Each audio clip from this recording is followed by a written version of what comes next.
Recorded live. Good morning, good evening, wherever you may be across the nation or around the world. Once again, you're listening to the VMware Community's Roundtable Podcast. This is podcast number 570. My name is Eric Nilsson. With me today, I have my regular co-host, Matt Longiff. Today's Friday, August 27th, 2021. We're doing a special podcast as we run into VMworld. We're going to be talking about some of the tracks and some of the interesting sessions that are going on. So, Matt, how are you doing today? Eric, for those of us that are joining on the live stream over at youtube.com/VBarbecue, that's BARBECUE, you can see that I'm a little lighter and leaner today. My trim and unmap command probably went a little overboard. But other than that, sir, I am well. It is hot and steamy here in central Pennsylvania today, well over 90 with a relatively high humidity. And it will continue through the weekend. But how are things out there on the West Coast, sir? How's the weather? And most importantly, what is the color of the bay? Well, let me tell you, Matt, it is a beautiful day here. It's 70, beautiful, sunny. Can't be better in Northern California this time of year. And we got the fire season up in Lake Tahoe that's gotten things smoky, but it's blowing east. And so we're having a good time here in the Bay Area right now. Perfect, beautiful weather. On the show today, we're going to be talking to Brad Doctor.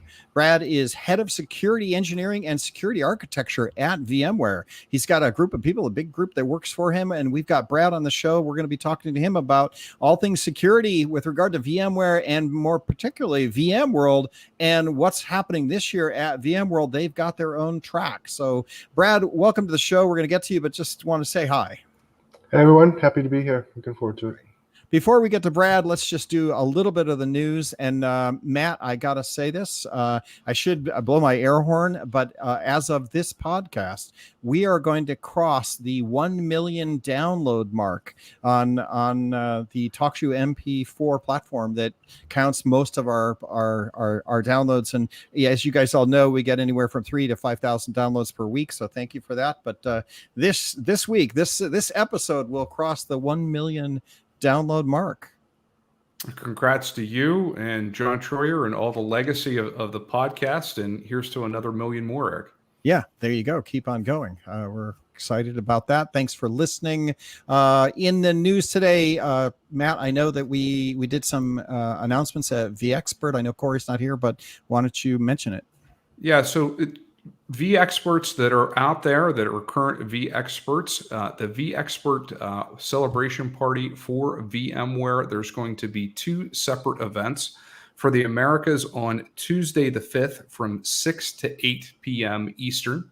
And then for our friends over in EMEA, will be Wednesday 10/6 from 10 a.m. to 12 p.m. Eastern.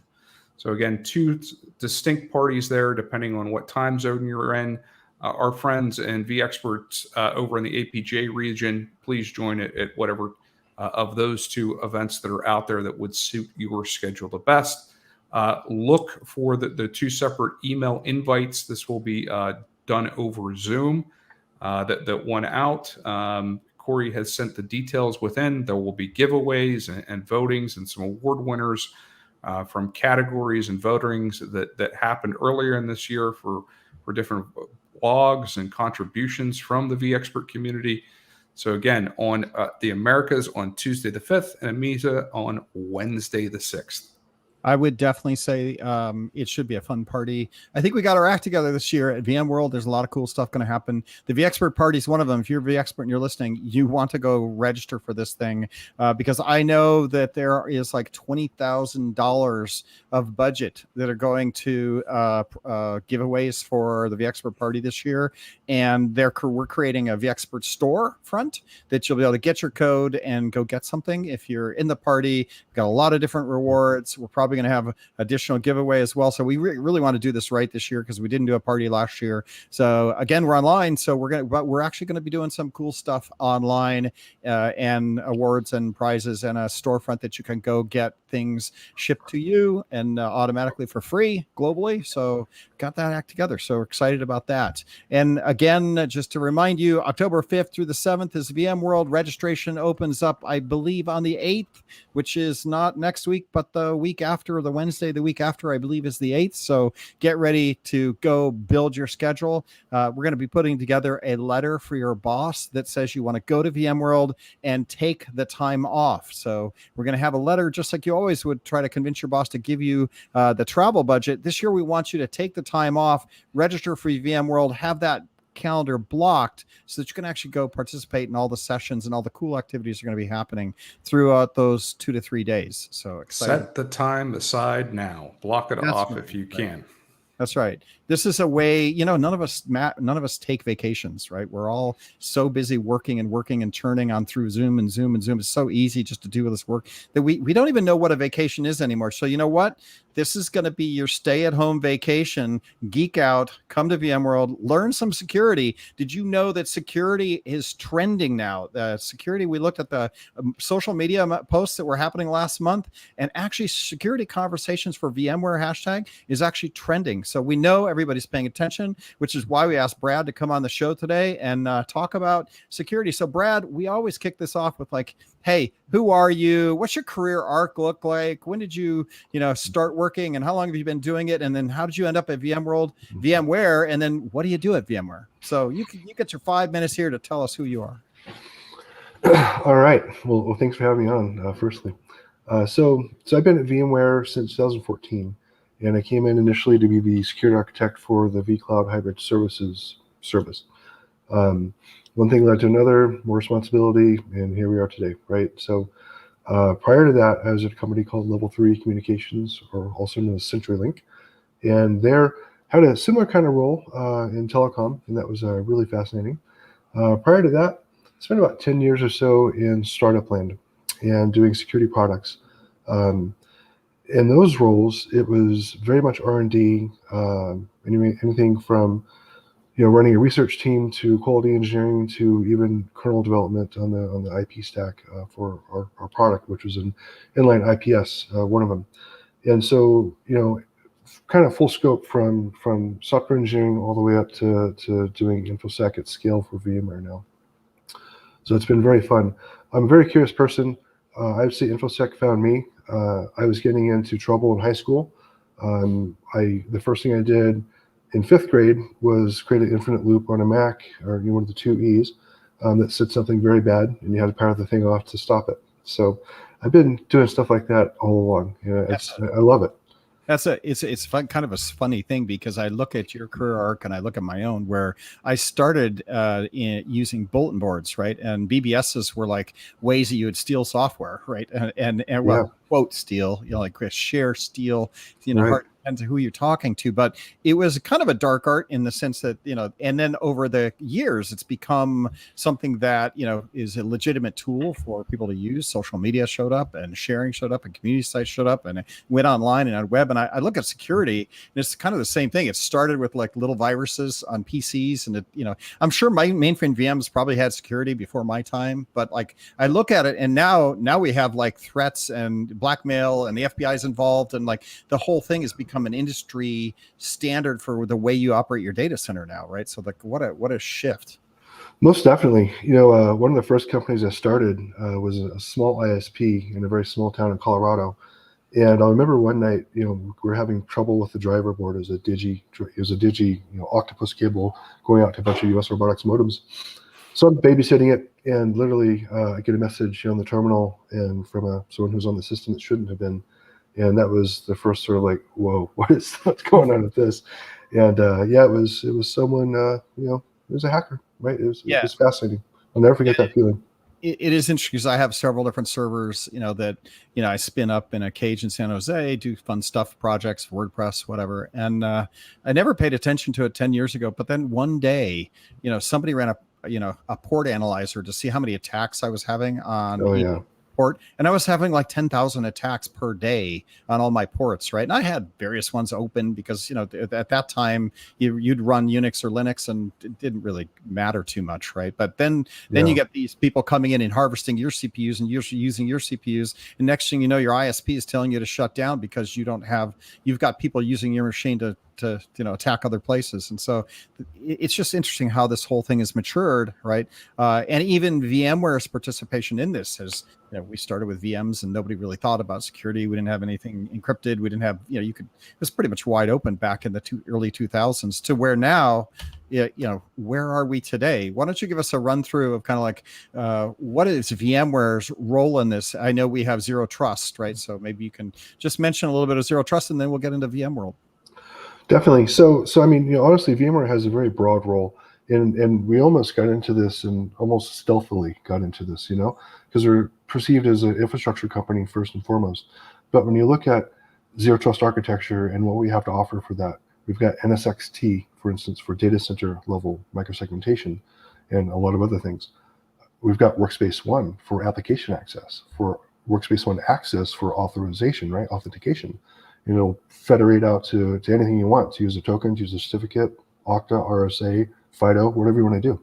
Very flexible. And then, of course, we've got Carbon Black, which is part of that as well, on the endpoints, as well as server workloads in the cloud, data center, you name it. And then finally, we've got Secure State. That's I'd say, somewhat little known product, but it's one of the most important cloud monitoring tools that we have in our SOC, our Security Operations Center. All of our public cloud logging comes through Secure State, and it really helps us understand what's happening. So a very important product that we acquired a few years ago, and it's still doing a great job. Right. What when you look at our IT practitioners, they typically aren't security experts. We've had maybe 10% are super security. I name a couple influencers and guys that are really into security, but they were always the loud vocal ones that most of us would go, oh, go away, leave us alone, right? It's too much detail. It's not really an issue. If you look at having come to VMware, do you see that changing from our users' perspective? It definitely is, and it's the convergence of the SDDC, software-defined data center, to include the network, which is implicit. Obviously, security needs to be there. And you look at NSX and how it's integrated at the workload, at the application, the firewall rules, the intrusion detection prevention policies, all that stuff is right there with it. And so it's really taken the skill set of a virtual infrastructure administrator and merging it with an InfoSec skill set. I think we finally have the first certified security practitioner for VMware technologies, and that's an important milestone as well. And so it really speaks to just how closely these functions are coming together. Right. All right, Matt, I'll ask you before we drill down into VMworld, anything that piques your interest from a standpoint of the high level security space that we should ask Brad before we move into what's happening at VMworld? Well, just coming back from the EUC side of the house, and always being my peak of interest of how this anywhere workspace and security are now merging in with one another with our SASE approach, right? With how that now has developed and is now being pushed to the forefront from both through the total EUC stack. So, Brad, if you would, if you could elaborate a little bit of how that has now transitioned and is integrated with, not only Zero Trust, but then with our current EUC play. Definitely. So, Zero Trust, as buzzwordy as it is that for a reason, because it's a very fundamental and incredibly important shift in architecture. This is not about new tools, new technology, new fancy buzzword, whatever. This is about architecture. And when you look at what it enables you to do, for instance, you can manage your entire fleet, mobile, laptops, even servers through Workspace ONE. You can push down Carbon Black. You can push down competitive products. It doesn't matter. You can pre-configure. You can do all these things. You can have all of your endpoints not joined to any sort of Active Directory. Have everything work from home native, right? Workplace anywhere. Sure. You can do all these whether that's things. A corporate device or a BYOD. Exactly. It doesn't matter, right? I mean, the capabilities are the same, and they're also very privacy focused. And so you can have that device, such as your phone typically, that you bring, be both work as well as personal and have that separation, from a privacy perspective. So very important. But the thing is, we're all accessing the same data in the same place, right? And so when you look at a zero trust architecture, whether that's something inside the data center that's being served from your data center, or something that's cloud native being served as a SaaS kind of offering, the data and how it's protected and how it's accessed and how your access to it is verified continuously is really the heart of zero trust and why it's so important. Every time you access the application, it goes through an API, and that access itself is authorized each time, right? The moment you revoke that access, you're done. You can't replay it. You can't mend in the middle. It's based on basic PKI, at least as far as we know. Never say never, right? It's one thing I've learned, of course, but it's as good as it gets from an encryption perspective, from a crypto perspective. And so, it's safe, it's secure, and I think most importantly, it's easy to use.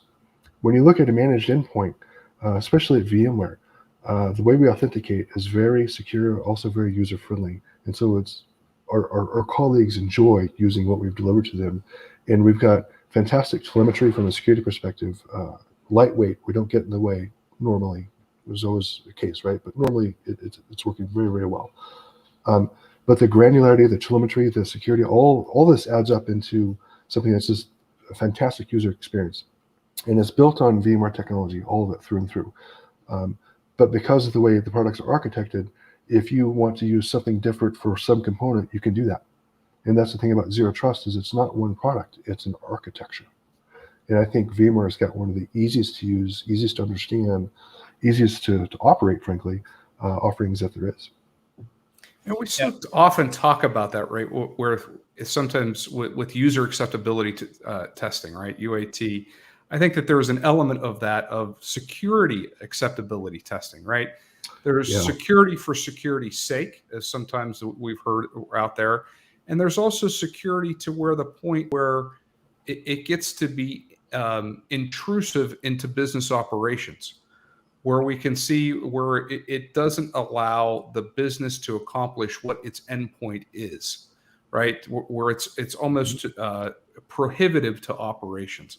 And I think VMware does a great job of that, right? With recognizing where we need to be to deliver that seamless experience for both the end users and the operators of that security infrastructure, so that it delivers that high level of security, but also does so in an unintrusive way to the people that actually have to interact with the endpoint device and those applications that ride on that device, whether that be a corporate-owned endpoint or a BYOD. Totally agree. And our strategy is to never slow the business down. If anything, the business should be able to go faster because of the things that InfoSec does. That's incredibly important. We can't add friction to the business. We can't have roadblocks. We can't, and so it's really a risk management exercise, because when you look at the products, they're ready to go. How you implement them is incredibly important. And our approach to that is always based on risk. How long should you be able to go without logging in again? For instance, right? Even though it's easy to log in, but how often should that be? What's the actual risk?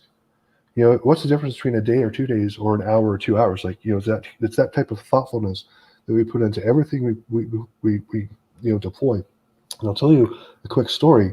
One time, one of the keynote speakers actually at VMworld challenged us and said, "I don't have your stuff on my laptop. It's not there." I'm like, "Really?" I'm thinking, "Oh man, this is terrible." They said, "Well, okay, we'll do this, right? Open up the terminal and type this command." It's like, oh, it is there. Wow. Sit back, like, okay, you guys are doing a good job. It's like, I had no idea. Like, yeah, good. I'm glad it's actually working. So that's like, the ultimate testament to what good looks like when it comes to end user computing and a colleague's experience. Like, oh, it's not there. Well, actually, it is. Yeah, I like the idea that VMware also, spends time below the operating system, on the hypervisor and NSX to kind of do this, endpoint management, because I don't trust the operating system vendors anymore. Like, all of us know that, like, it's not secure. How many times have you get infected by virus where you just don't know what's actually happening with your kernel anymore, and it's like you actually just it's just frustrating, right? Because you just don't know how many times to patch. You don't actually trust anything, but yet you don't really have a way. And we spend all our time setting up infrastructure in the data center using vSphere, using vSAN, NSX. And so why not just have this baked in so that it just handles it? And if it bakes it in through the process of setting up your data center anyway, then it just ends up being there. And I once I get that architected, I don't have to day-to-day worry so much about did an operating system get corrupted, because at the plumbing level, I've actually got endpoint management there, making the whole thing secure. And it just makes it harder, so that even if you do get a breach up at the operating system or at the application layer, it's just so impossible to get through that you don't have to worry as much. We focus a lot on lateral movement, and what you just described, right, is outcome of that could be lateral movement. So enter microsegmentation and NSX-T, right, the most recent version, and some of the critical things. And before I even get to the security side of it, let's talk about the operational side of it. We started our journey, VMware, believe it or not, internal IT, to microsegmentation, 2015, 2016. No one at that point knew what NSX was or how to use it. So they started getting proficient. Of course, long story short, where we're at today is the level of insight and awareness of what they deployed is much higher. So when there's an outage of some sort, there's far less time on a bridge in a war room kind of thing, people trying to figure out, oh, I didn't do it, we didn't do it, we don't really know.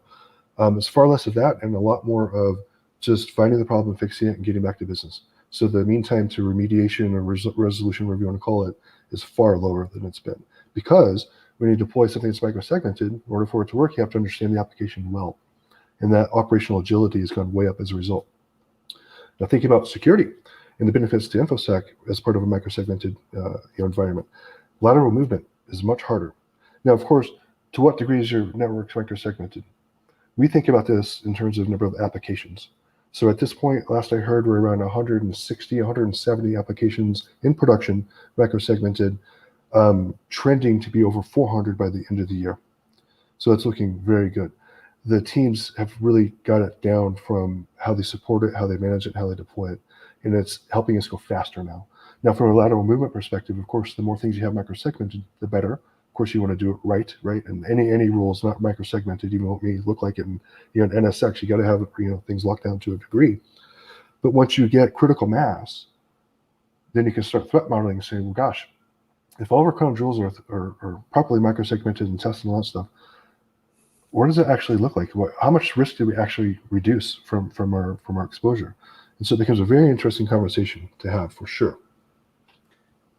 Pat, along those lines, and speaking of microsegmentation, how much have you brought about, let's call it developer awareness of data routines and documentation that might not have existed before? Sometimes I see as we're dealing with customers that are implementing NSX, where we don't necessarily understand the true breadth and scope of any given application, of where it might be gathering data from and where it might be placing that data or interacting with other services on the network. Yep. As you're rolling out these services, have you seen that as a side benefit? As we start to understand a little bit more about the application stack itself, so that then that's part of the overall security, let's call it analysis, where we better understand what the application is doing as part of that microsegmentation? Definitely. And there are a couple of ways to look at that. The hardest, frankly, is microsegmenting an existing application, the brownfield approach. We have tools to help with that. Visualize Network Insight, Verni, NSX Intelligence, these things can help with that, but it's still very difficult. And in some cases, they're in that state because they've been a little bit neglected. And so it's almost do you fix it or you just rebuild it new in the new environment? It becomes a question of economics. What's the quickest and cheapest way to get to your end goal, basically? But with those tools, at least you have this insight, right? You can make that tactical decision of, now you have the information and the pathways, what it might take to rebuild or do a net new ground up deployment on another platform, or maybe containerization if you're looking at that particular, if you're going there anyway, so to say. Maybe this is now the impetus to refactor that app. Indeed, yeah. And every organization is going to have their unique requirements and approaches, but a lot of the issues you have been anticipated with the offerings we have from a product perspective to make that adoption easier. At the end of the day, that's what it's about, is making it easy to adopt. All right. And with that, let's talk about VMworld. First question, Brad, are you going to VMworld? Are you speaking at VMworld? I'm going, but this year I'm not speaking. However, some of our folks are, so that makes me much happier, to be honest. It's good to be able to delegate and let the younger crowd come up and spend some time getting some experience doing that, and sometimes even more senior people, for that matter. Simplifying your journey to zero trust. I know that's a big theme of VMworld this year, and I know that we've got some keynotes. So I guess we should first say there's a whole track for VMworld. So if you haven't been paying attention, there's a whole track with I think, Matt, is it 155 security sessions happening in that track? Right. So if you go to the vmworld.com title page or main page, and then you click on tracks, you'll see that security is a featured track this year. And then if you drill into those given sessions, there is 155 individual security or security related sessions that are out there. Now, these range, the gamut. This could be zero trust. This could be more about anywhere workforce, securing the multi-cloud or whatnot. But if you click on that track, this will walk you through all of those security focused presentations that are going to be out there for VMworld 2021, and to dive into details of all of those individual sessions. I got a little bit of time to look through some of them, and I know we are limited in how much time we get to spend with you, Brad. But one of the fun topics, I don't know if I would call this fun, but innovations in ransomware defense for multi-cloud environments. What is this? Where is ransomware these days? I know that would be something I'd be interested in, making sure that if I've got stuff running, that I'm not going to get a mail from somebody saying, yeah, I've just encrypted your database and you owe me $10,000 in order to get your data back. Like, where are we going with some of that stuff? And I think that's an interesting topic. Yeah. Ransomware is a serious problem. And ordinarily, let's put it this way. The most common way to get into an organization to start a ransomware event is through an endpoint. So when you think about zero trust and zero trust architecture, and a subtle point that I mentioned earlier, an endpoint not being on the domain. This is important because endpoints that are fully joined to the domain have a cache of the credentials on the domain, right? Like a Mimikatz attack, for instance.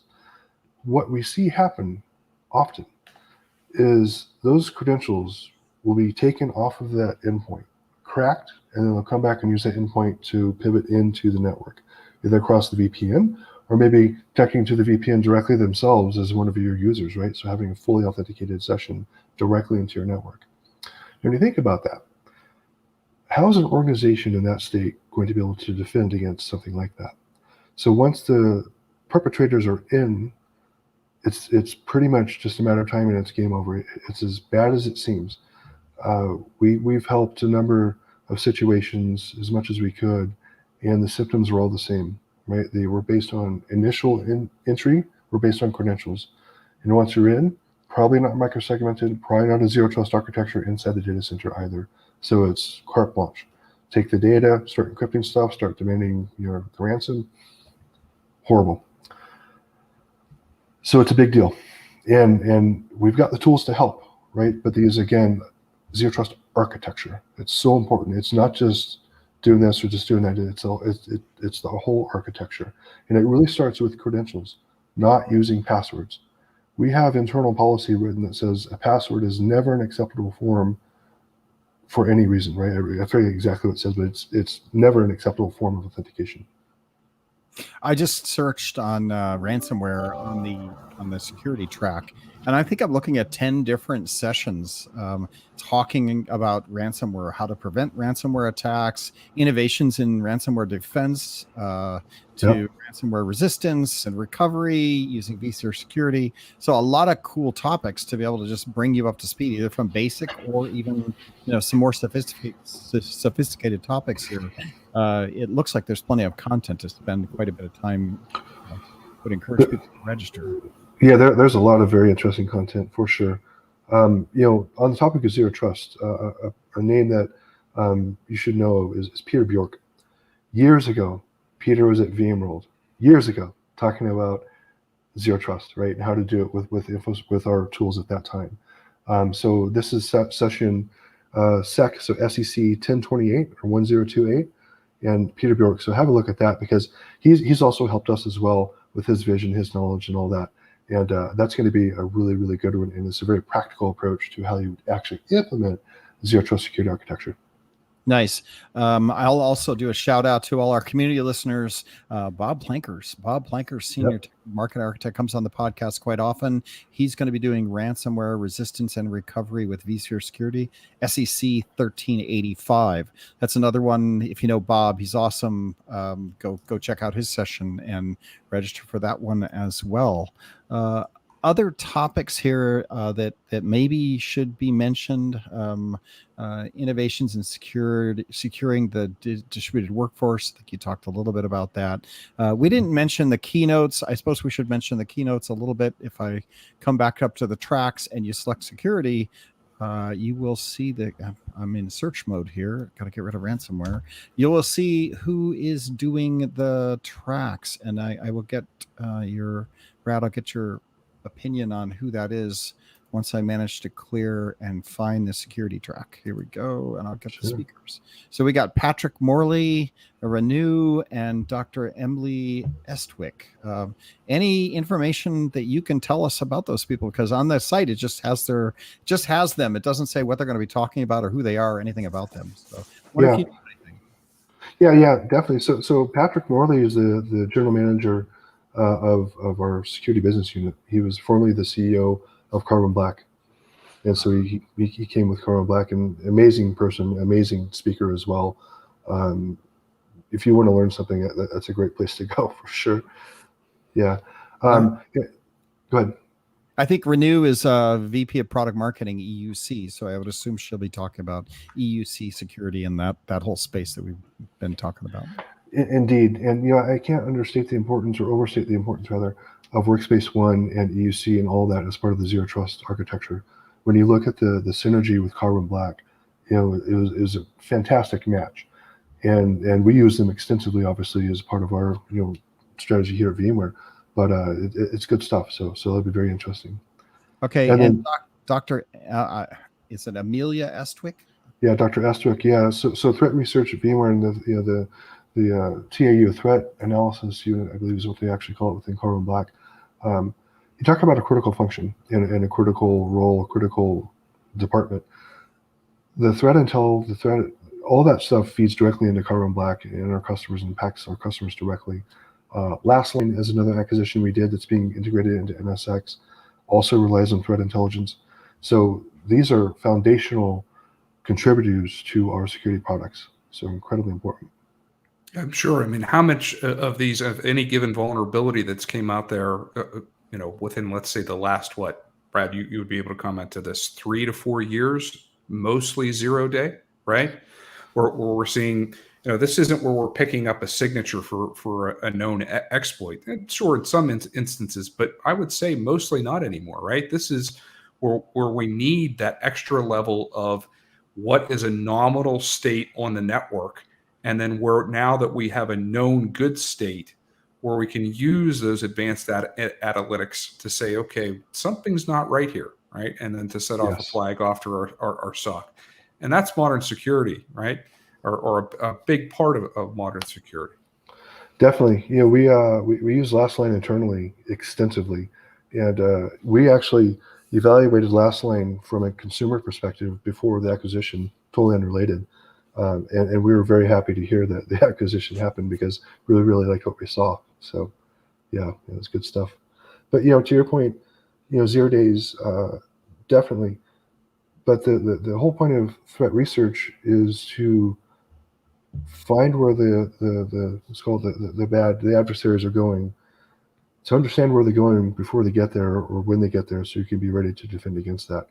And it does help raise the bar. This isn't about signatures and stuff like that. This is about understanding the actual threat actors and what they're actually doing and where they're doing it, so you can be better prepared for that. And that is really one of the magic functions of a threat intelligence capability and ultimate outcome. Do we have like a private knock that you sign up for to get these threat notifications?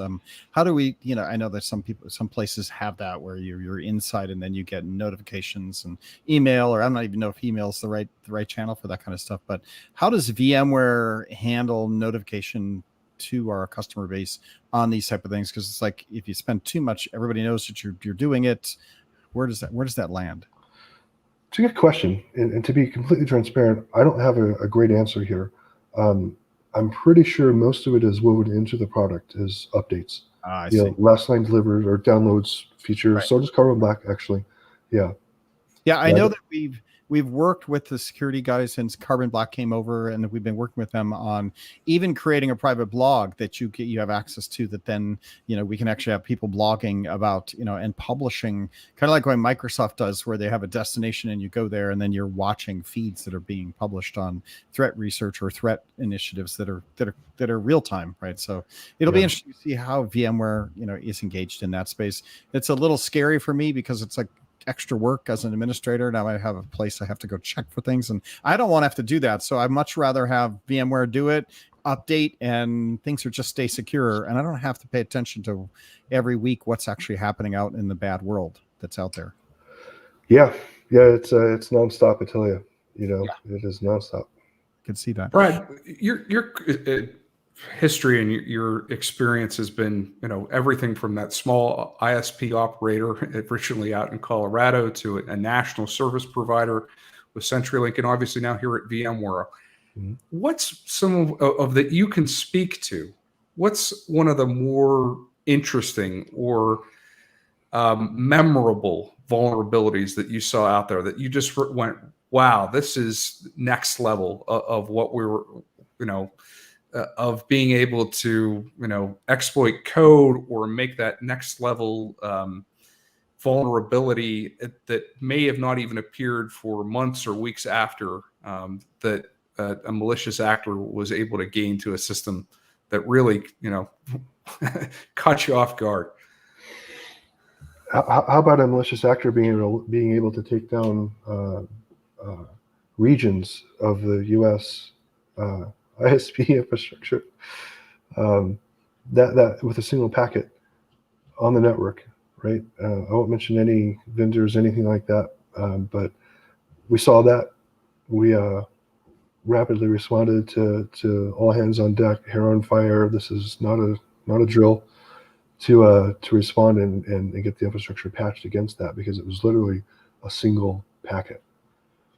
So that was that, and then there was another single packet prior to that, back in my startup days, which we found on accident, actually, and that brought down switching gear from a particular vendor and caused outages at very large military installations that they couldn't explain until they figured out where it was coming from, which happened to be very close. Those are interesting stories. My question: in your career, have you seen IP theft? Because IP theft is another one of these issues that comes up. It's not just bringing down infrastructure; it's actually stealing your source code or other critical data. It's funny. One of probably the greatest ever from an impact and personal perspective was Office of Personnel Management, OPM. A lot of people don't remember this, and that's probably not a bad thing, honestly. But if you look it up, OPM has all the SF-86 forms for anyone who's ever had a clearance. All of that data was taken. This is partly where CrowdStrike and Mandiant really got their name started, right? Or made their name, I guess you could say, because they really helped peel back and figure out what actually happened there. And if you're scratching your head saying, what is this? You should really look it up, because it's an important part of history. And so I'd say that's probably one of the most impacting, because as someone who's held a clearance at the highest level in the past, you give everything: fingerprints, friends, relatives, cousins. Like there's no question that goes unanswered, is my point. Whatever, and who knows what else they had in addition to the form you fill out, right? And so, if that were to happen now, I would actually worry about the kinetic outcomes that would result for something like that today. Very different time.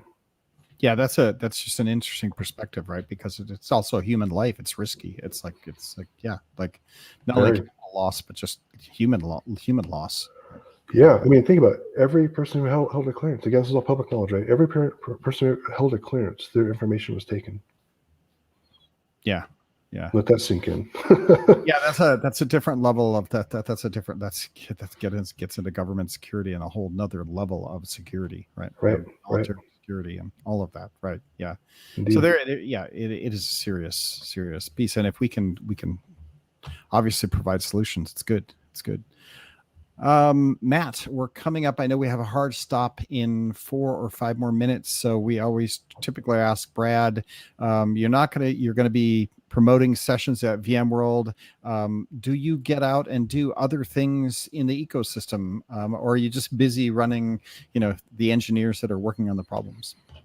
Yeah, pretty between family and work. Every day is pretty well packed at this point. So, yeah.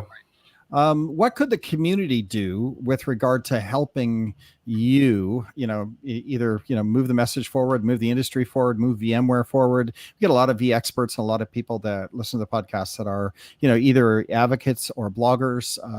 Any kind of thoughts around what our user base and our community can do to help VMware move forward in this space? Checklist of things to do. Yeah, we always talk about vendors and technologies and all these fancy things, and look where we are. Are we any better?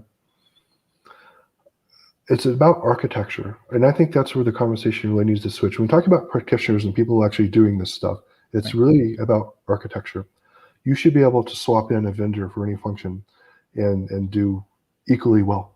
You shouldn't rely on a single layer of protection for your entire operation, right? And so again, it's about that architecture, and it's about getting the bar higher and higher and higher and keeping it going up. And so I think that's where the conversation really needs to shift to is, okay, how can we make this architecturally difficult to compromise or unappealing to go after? Now you're on the right track. It's not about buying the next whiz-bang product. It's not about the latest and greatest technology. It's the architecture. All right. And then finally, because we've got like 2 minutes left, question, are you on Twitter? My guess is no. Security guys generally aren't on Twitter, but if you're on Twitter, I have a handle, but I don't really. No, you could say I'm on Twitter. I wouldn't think so. And because we publish on VBarbecue, you can go to youtube.com/VBarbecue.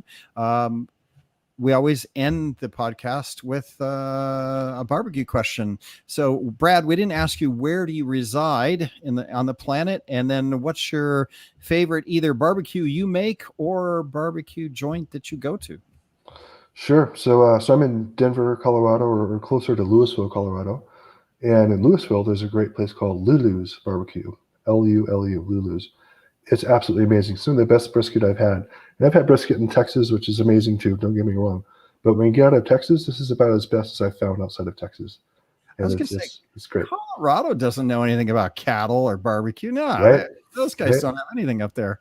Best rodeo I've ever been to is, up in Colorado. So that's a nice place. Good place to live.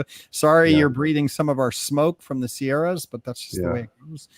Good barbecue brisket. You like brisket, and it's Lulu's in what city? In Louisville, Colorado. Louisville, Colorado, Lulu's. All Correct. right. I had some of that for lunch, actually.